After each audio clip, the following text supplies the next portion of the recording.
ఎండాకాలం తాతిళ్ళు వస్తే పొలగాళ్ళంతా ఏ అమ్మమ్మ ఇంటికో చిన్నమ్మోళ్ళ ఇంటికో పోతుంటారు. కొందరు పట్నం విడిచి సొంత ఊర్లకు పోయి పుర్సత్తుగా ఎంజాయ్ చేసి వస్తారు. కానీ ఆ సంగారెడ్డి పట్నంలో మాత్రం జగ్గారెడ్డి సార్ ఇంటికి లైన్లు కడుతుర్రట పొలగాళ్ళు. గదేంది పొలగాళ్లకు సార్ ఏమన్నా స్పెషల్ క్యాంప్ గిట్ల ఏమన్నా పెట్టిండా ఎట్లా అని అనుకోకురి సుమా, అసలు ముచ్చట వేరే ఉంది. పొలగాళ్ళంతా కట్టకట్టుకుని వచ్చి ఏదో అర్జెంట్ పని ఉన్నట్టు జగ్గన్న సారింట్లా మాట ముచ్చట పెడుతురు చూడు.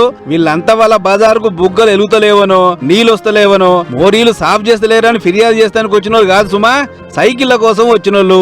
అవ్వంటే ఈ నడమ సంగారెడ్డి మాజీ ఎమ్మెల్యే జగ్గన్న సారు అక్కడి నియోజకవర్గం పొలగాళ్లకు పుక్కెట్లనే సైకిల్ పంచిపెట్టినట. అవుగా సైకిల్ తీసుకున్న పొలగాళ్ళు వట్టినే ఊకుంటారా, పోయి బజార్ల పొంటి దొక్కుకుంటా దోస్తుగాళ్ళకు జగ్గన్న సార్ ఇచ్చిందని చెప్పిరట.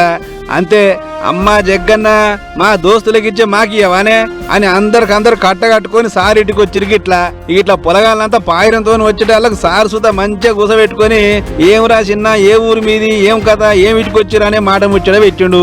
ఎవరెవరిది ఏ ఊరో కనుక్కొని ఎన్ని సైకిళ్ళు అవసరం పడతాయో అన్ని వివరాలు రాసుకుండు. అయితే పెద్ద ముచ్చట ఏంటంటే ఈ నడమనే 320 సైకిల్ పంచిండట సారు. గా ముచ్చటట్లా వాకిందో లేదో కణమ పొలగాళ్ళు జంగులు వేపిర్రు.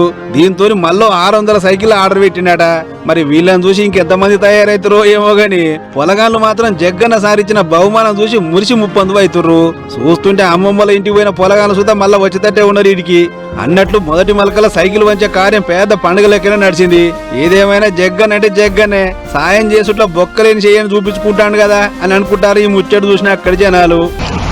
అందరూ గుర్రాల మీద ఎక్కేసింది, రెడీగా ఉన్నారు వీళ్ళంతా. ఓకేనా, చలో అందరు చెరుకట్ట మీకేమోండి, మళ్ళీ చెప్తున్నా చెరుకట్ట మీకేమోండి, అందరు రోడ్డు మీద పోకుండా